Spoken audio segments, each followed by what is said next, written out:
श्री आस्करण जी महाराज नाम के महाभागवत हुए हैं, जो अपने लोग नाम कीर्तन करते हैं श्रृंगार आरती के बाद। हाँ, आस्करण मधुकर जयमल नृप हरिदास जन दासा, ऐसा आता है। तो आस्करण जी के इष्ट श्री राधा मोहन जो थे, इन्होंने विचार किया कि राजकाज में हर क्षण कोई न कोई जब सेवा में बैठते तो राजा, तो आप ये सलाह, ये सेवा, ये सब बंद कर देना चाहिए। जिस समय हम श्री जी की सेवा में है उस समय अन्य कोई वार्ता नहीं, अन्य कोई नहीं, बस उन्हीं के रूप गुण का चर्चा करते हुए। अगर हम सेवा में हैं तो उनका चर्चा का तात्पर्य है पद गुनगुनाते, जिस समय की जो हम सेवा कर रहे हैं उस समय के पद गुनगुनाते हुए या उनकी रूप माधुरी में चित्त लगाए हुए सेवा में। इससे बड़ी कोई बात नहीं। यदि सेवा मिल गई श्री जी की तो आप ये समझ लीजिए कि आप श्री जी के पास जाने का पास मिल गया आपको। बड़े बड़े महापुरुषों ने कहा भजन करना, साधना करना, ये सब हो सकता है, लेकिन प्रभु की सेवा में अनुराग, गुरु की सेवा में अनुराग, संत सेवा में अनुराग, समाज सेवा में भगवत भाव से अनुराग, ये बहुत कठिन बात है। ऊर्ध्वबाहु विरोमेश न कश्चित शृणोति में, धर्मादर्थश्च कामश्च किम धर्मम न सेव्यते। भगवान श्री कृष्ण द्वैपायन व्यास देव जी कहते, मैं दोनों हाथ उठाकर कहता हूं, मेरी बात सुन लो, मान लो। सेवा से सब प्रकार की संपत्ति प्राप्त हो जाती है, जो चाहिए आपको, लौकिक पारलौकिक। हाथ उठा के कहता हूं, मेरी बात मान लो। भगवान व्यास देव जी कहते हैं जो सेवा धर्म है, भगवत सेवा, समाज सेवा भगवत भाव से की हुई सेवा, शब्द निष्काम होता है, जहां कोई कामना नहीं की जाती, और प्रीत्यर्थ, जिसकी सेवा करें उसको सुख पहुंचाने का भाव, तभी सेवा शब्द सार्थक होता है। कोई भी ऐसी कामना नहीं जो सेवा से पूर्ण ना हो जाए। जो सेवा धर्म का आचरण करता है उसके संपूर्ण जीवन में आनंद ही आनंद, सुख ही सुख रहता है। और लोग कहते हैं धर्मात्मा को दुख मिलता है। तुम क्या जानो, तुम बाहरी बात देखकर कहते हो दुख मिलता है। हृदय आनंद में वो डूबता है जो किसी भी वैभव में, किसी भी सुख में, किसी भी अनुकूलता में नहीं होता। अभी आपने सेवा धर्म को स्वीकार नहीं किया। सच्ची कहते हैं, सेवा में जब ये शरीर जाता था तब भी किडनी फेल थी, 20 वर्ष से फेल है। कभी गुरु कृपा से एक दिन का भी चूक नहीं हुई, और कभी जानने नहीं दिया कि शरीर में कष्ट है। 7 बजे से लेके कभी कभी 11 बजे तक सेवा का सौभाग्य मिलता, बिल्कुल कभी नहीं जानने दिया। बड़ी से बड़ी सेवा की जो आज्ञा हुई तो वही गुरु बल सब कार्य कराता था। कहीं सेवा में कभी ऐसा में नहीं, जब सेवा के बाद आए तो भले लेट गए, फिर सामर्थ्य नहीं रही भिक्षा भी मांगने की, पर जब सेवा में गए तो एक अपार सामर्थ्य गुरु कृपा से आ जाती थी। सेवा में एक अद्भुत सामर्थ्य है। समस्त कामनाओं के बीज, वासनाओं का नाश करने की सामर्थ्य भगवत सेवा में है। श्री आस्करण जी ने अपनी सेवा को सुरक्षित रखने के लिए, ये नरवरगढ़ के राजा है। राजा को बहुत से कार्य होते हैं, पता नहीं किस समय कौन सी राजकीय व्यवस्था के लिए आवश्यकता पड़ जाए, तो ठाकुर सेवा में एकाग्रता की बहुत आवश्यकता होती है। पत्रावली तो सिर्फ पत्रावली पे ध्यान है, इधर उधर नहीं तो पत्रावली बिगड़ जाएगी, वो पत्रावली मानी नहीं जाएगी आपकी। भोग लगा रहे हैं तो सिर्फ एक एक कवल पे ध्यान है आपका। बैठे हैं, प्यारे जू कैसे पा रहे हैं, हित सजनी जू कैसे पवा रहे हैं, प्यारे जू कौन सी पदार्थ की तरफ देख रहे हैं, लाडली जू कौन से पदार्थ की तरफ देख, पूरी भावना में उससे डूब।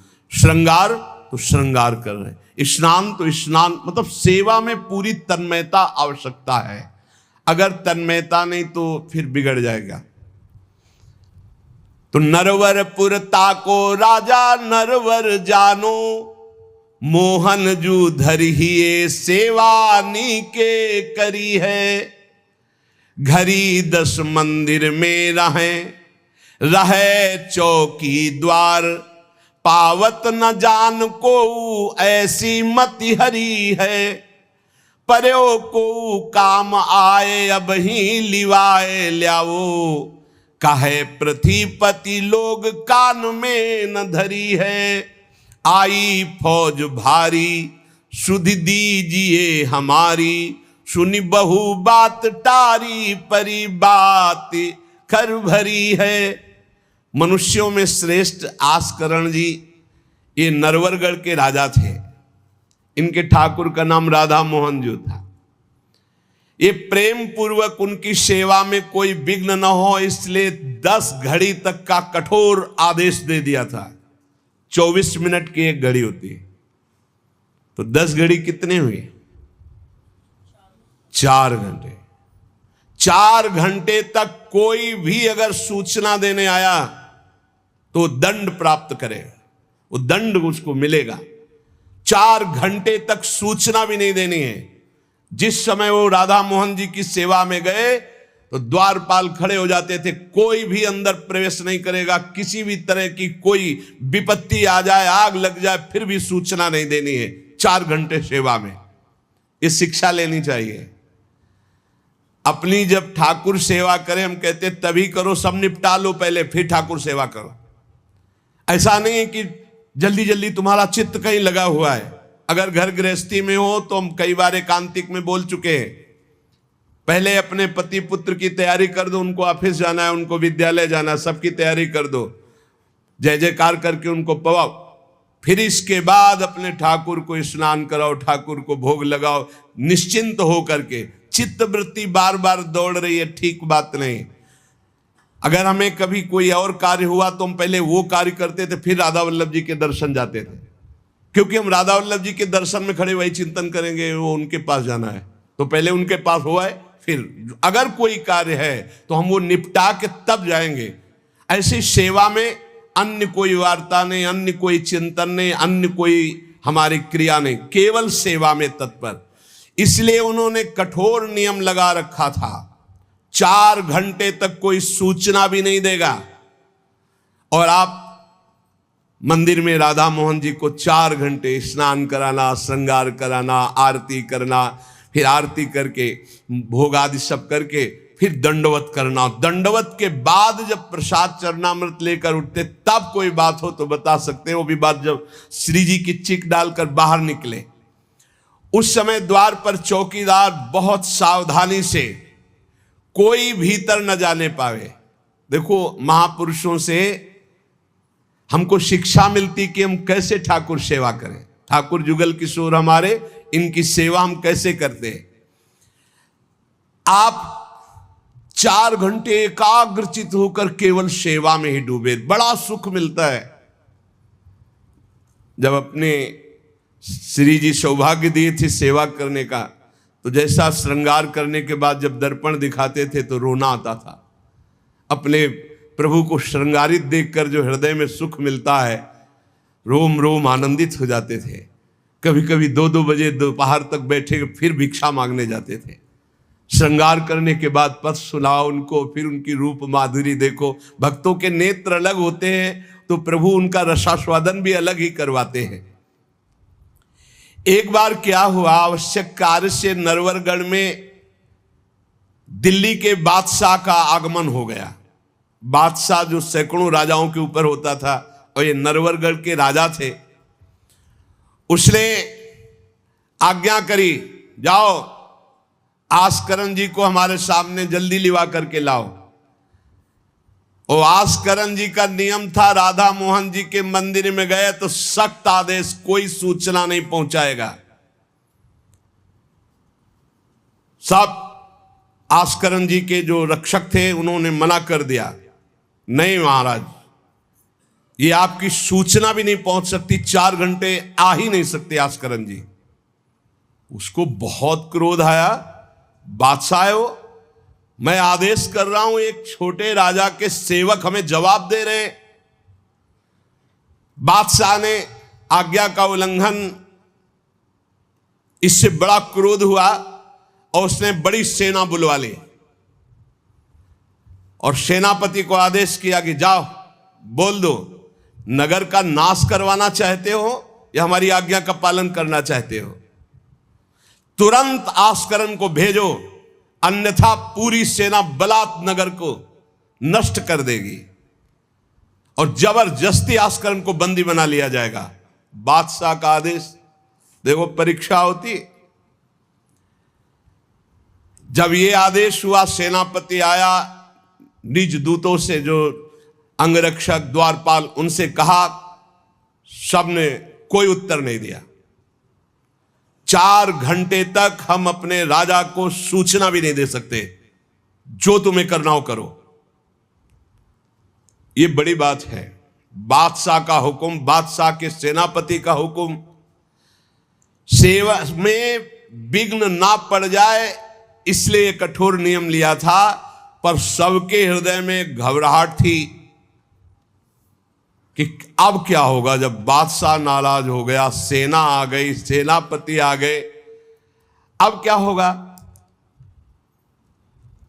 सेनापति ने बादशाह से कहा कि अब क्या हुक्म है, वहां से मना हो गया है, आपकी आज्ञा का उल्लंघन, हमारी आज्ञा का उल्लंघन, हमारा भय दिखाना सब व्यर्थ चला गया।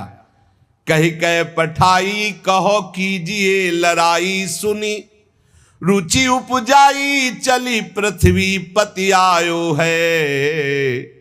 पर्यो सोच भारी तब बातों विचारी कही, आप एक जाओ गयो अचरज पायो है। सेवा करी सिद्धि साष्टांग होई के भूमि परे, देखी बड़ी बेर पाओ खड्ग लगायो है। कटी गई एड़ी ये पै टेढ़ी हूं न भौ करी, करी नित नेम रीति धीरज दिखायो है। बादशाह ये बड़ा आश्चर्य हुआ कि ये आस्करण जी के पास सूचना ही नहीं पहुंचाई जा रही और हमारे भय का इसके ऊपर कोई असर नहीं। पर आस्करण जी बहुत साधु प्रकृति के हैं, बड़े प्रियजन हैं, आक्रमण करना तो उचित नहीं, मैं स्वयं जाकर के देखूं क्या बात है। राजा थोड़ा भाव से युक्त हुआ, नहीं तो रजोगुण में फिर ऐसा भाव कहां होता है। पर आस्करण जी की भक्ति का प्रभाव कि उसके ये देखूं चल के आखिरकार है क्या। बादशाह स्वयं आया। राज कर्मचारी अब विचार में पड़ गए कि बादशाह को कैसे रोका जा सकता है।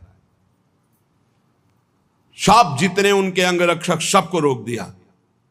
ये बड़ी बात है, यह है भगवान की आराधना का बल। नहीं, बादशाह को कौन रोक सकता है? एक छोटे राजा ये है, उनके सैनिकों ने, द्वारपालों ने रोक दिया और बादशाह से कहा राज आज्ञा का उल्लंघन हम नहीं कर सकते, ना हम सूचना दे सकते हैं और ना किसी और को अंदर जाने दे सकते हैं। किसी और को अंदर नहीं जाने दे तो हम जा सकते हैं? बोले हां, आप बादशाह हैं, आप जा सकते हैं, लेकिन आपके साथ कोई नहीं। बादशाह राजी हो गया। देखे आखिरकार अंदर क्या है। वहां जाके देखा तो आस्करण जी की सेवा हो चुकी थी संपूर्ण। अब वो दंडवत कर रहे थे। कई बार हमने प्रार्थना की है उपासकों से कि 11 दंडवत, 21 दंडवत, 51 दंडवत, 108 दंडवत, जितनी सामर्थ्य हो नियम ले लो, रोज करो। 4 परिक्रमा करो श्री जी की और 11, 21, 51, 108 दंडवत करो। जो स्त्री शरीर के साधक हैं वो पंचांग दंडवत करें। पंचांग किया, खड़े हो गए, हाथ जोड़ा, मंत्र जपा, फिर पंचांग किया, फिर खड़े हो गए।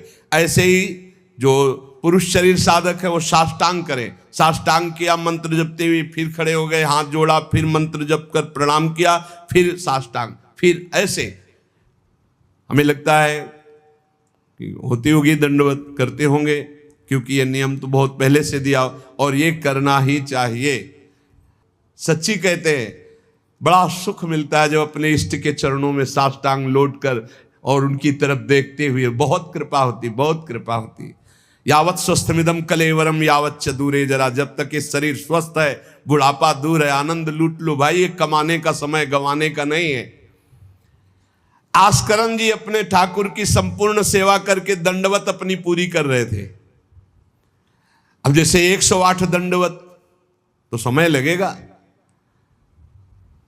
हमने देखा है पूज्य सदगुरुदेव भगवान को अस्वस्थ शरीर में, अस्वस्थ अवस्था होने पर भी, बुखार है पर दंडवती अपनी पूरी करते हुए, नियमावली पूरी करते हुए देखा। क्योंकि जैसे ब्रज की 84 कोस की परिक्रमा में तो श्री जी साथ थी, बहुत थकान, बहुत शरीर कष्ट में, पर आप अपनी दंडवती जरूर पूरी करते हैं। गुरुदेव भगवान को देखा। महापुरुष नियमनिष्ठ होते हैं, जो नियम ले लिया उसे तोड़ते नहीं। जय बजे आरती होती है, आप देख लो, 5 मिनट के अंतर की बात नहीं कह सकते, नहीं, आपको ठीक समय से आरती मिलेगी। जय बजे वो टहलने के लिए वही उनका समय होगा।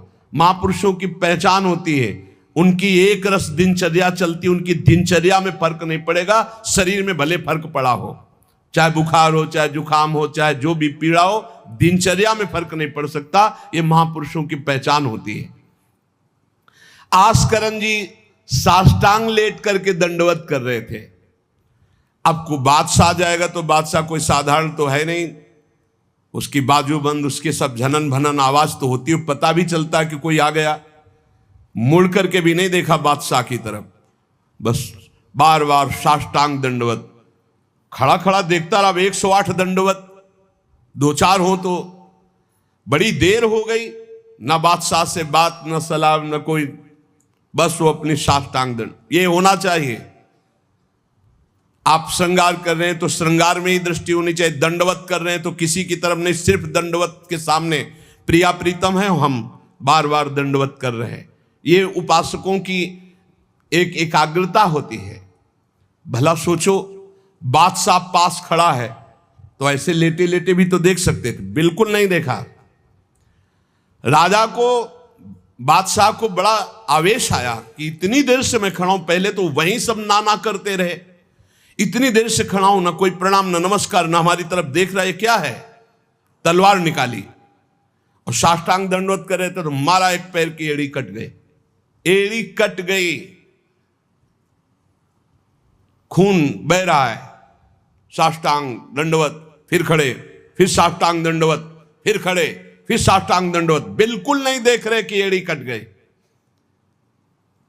सोचो जरा, ये भक्त की निष्ठा है उपासना की। या तो अगर एक चींटी काटेगी तो थोड़ी देर लौट करके पहले देखेंगे क्या हो रहा है, फिर दंडवत। एड़ी कट गई, लेकिन किसने काटा, ना ये बात देखी। एड़ी कटना कोई साधारण बात समझते हो?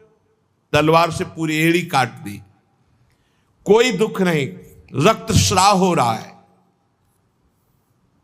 अपने नियमानुसार कटी गई एड़ी, ए पे टेढ़ी हूं न भौं करी, ना तो आह निकला ना गुस्साई कि किसने ऐसा कर दिया।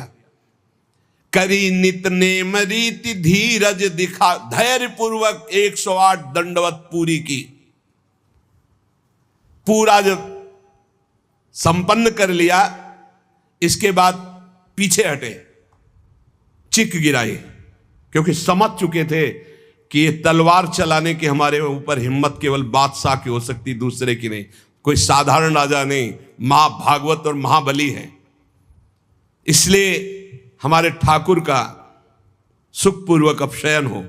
चिक डाली, उठ चिक डारी तब पाछे सो निहारी, कियो मुजरा बिचारी बादशाह तिरिझे हैं। हित की सच्चाई यह है नेकु ना कचाई होत, चर्चा चलाई भाव सुनि सुनि भीजे हैं। बीते दिन को नृप भक्त सो समायो, पृथ्वीपति दुख पायो सुनी भोग हरि छीजे हैं। करे विप्र सेवा तिने गांव लिख न्यारे दिए, वाके प्राण प्यारे लाड़ करो कही धीजे हैं। आस्करन जी ने जब चिक डालकर पीछे मुड़कर देखा तो बादशाह तो शिष्टाचार के अनुसार जोहार किया। राजा की भगवत सेवा, नियम निष्ठा, ये देखकर बादशाह बहुत प्रसन्न हुआ और कहा मैंने आज देखा ईश्वर के प्रेम की सच्चाई को।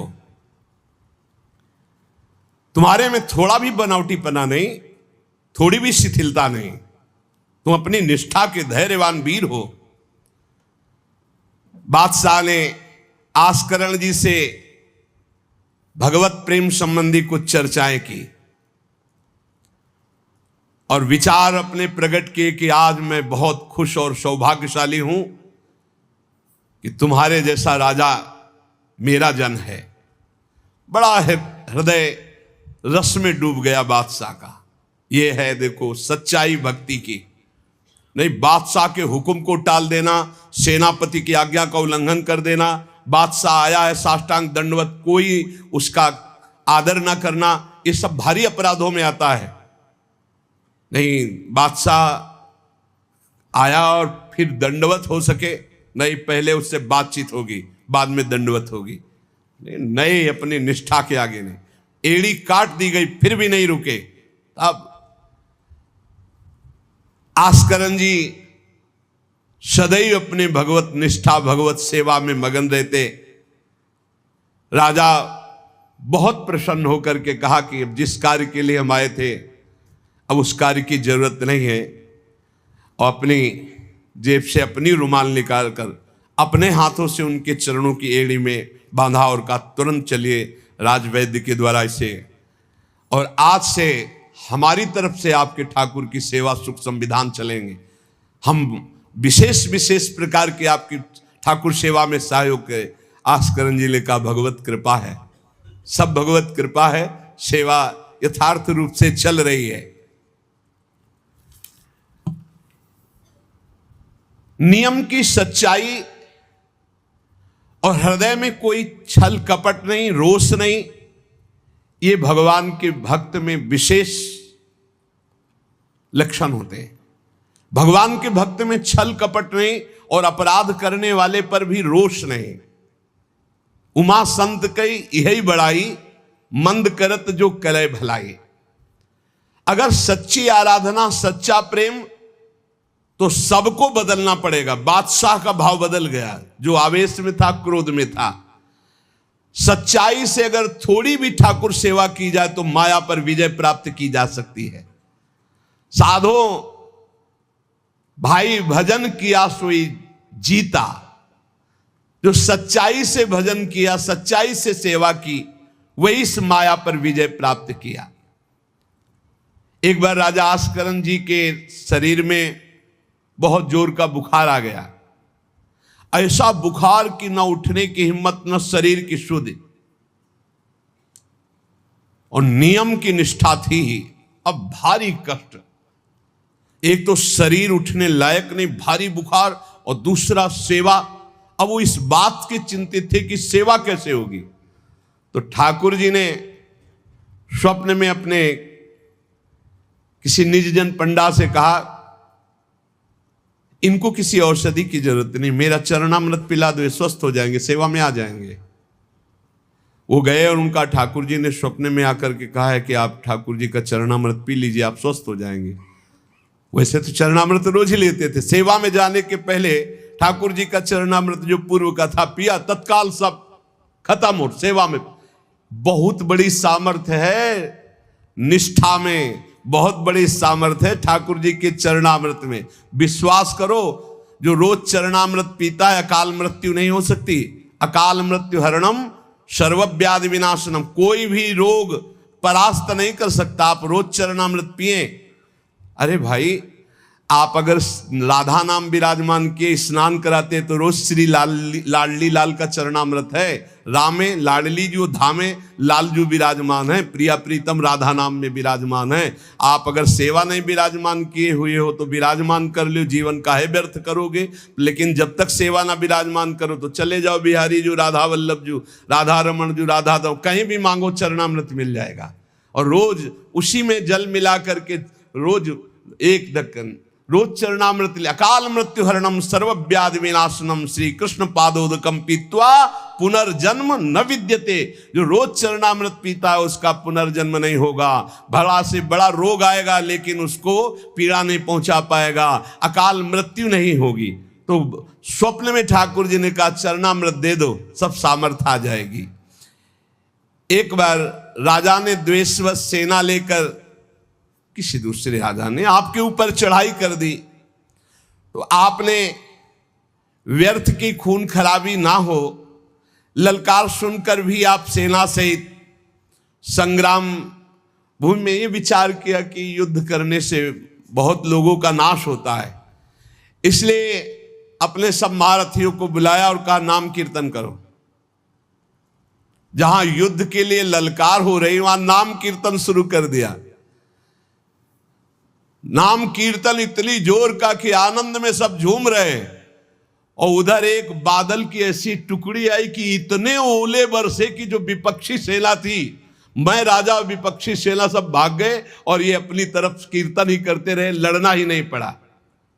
भाव ये है कि जो भगवान में चित्त जोड़ता है, भगवान नाम कीर्तन करता है, भगवत सेवा परायण रहता है, सारे विघ्नों का निवारण स्वयं भगवान करते हैं।